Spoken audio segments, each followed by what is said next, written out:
My name is Vinay Rana and I studied sound and lighting at the BRIT School.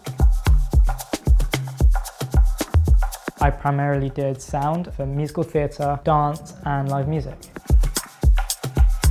My favourite thing about the BRIT School is the teachers there and the equipment available to us. The environment was set up to be just like a working environment, so we had access to some of the best industry standard equipment and teachers that sort of knew what they were talking about because they were from the industry. They had experience, so by the time that we left the BRIT School, we knew what was going on.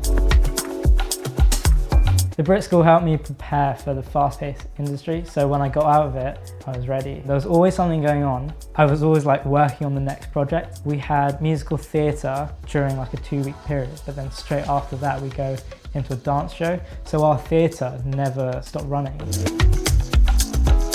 At the BRIT Awards, I was part of the audio team. It was a 7-day process.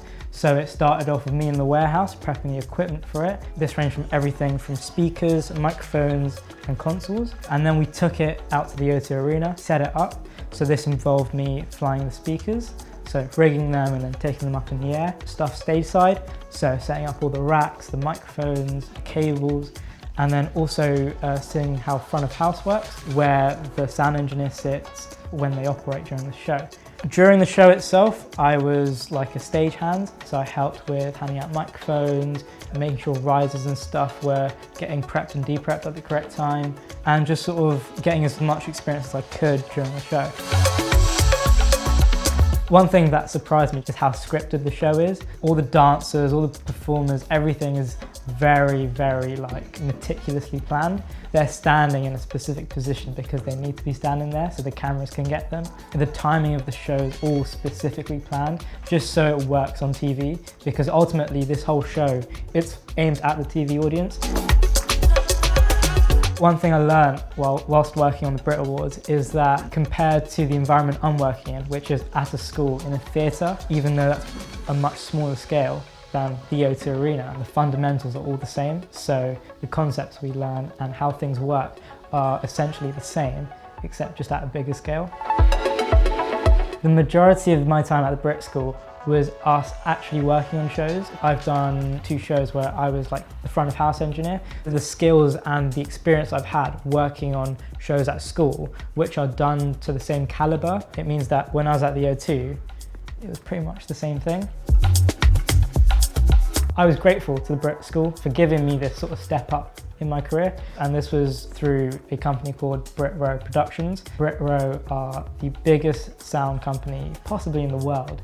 It was just a great thing to know, this is the industry I'm going to be working in, and these are the people that I'm here with for 1 week, and they're going to teach me some great things. Since the BRIT Awards, I've gotten the opportunity to work for many different sound rental companies, and I've decided to go full-time with a company called RG Jones Sound Engineering. They do really big things and they're one of the oldest sound companies in the UK. I've just been a training sound engineer with them, and they regularly send me out on really great gigs. Recently I've been working with Ministry of Sound, going out with them as a sound engineer. I've also worked at Twickenham Stadium with the rugby stuff. I've got a long way to go, but I know it's going to be a great journey. If I were to give advice to someone who's just getting into the industry, there's always more to learn, and to be open-minded.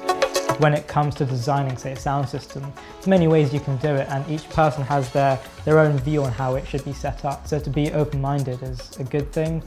It's a lot of teamwork to make a gig happen. It's really important how you treat different people, because you might meet a person that ends up giving you a job, and that might not even be one job, but continuous jobs, because as a freelancer you want to stay working, and so the more people you know the better, because the more chances you get of employment.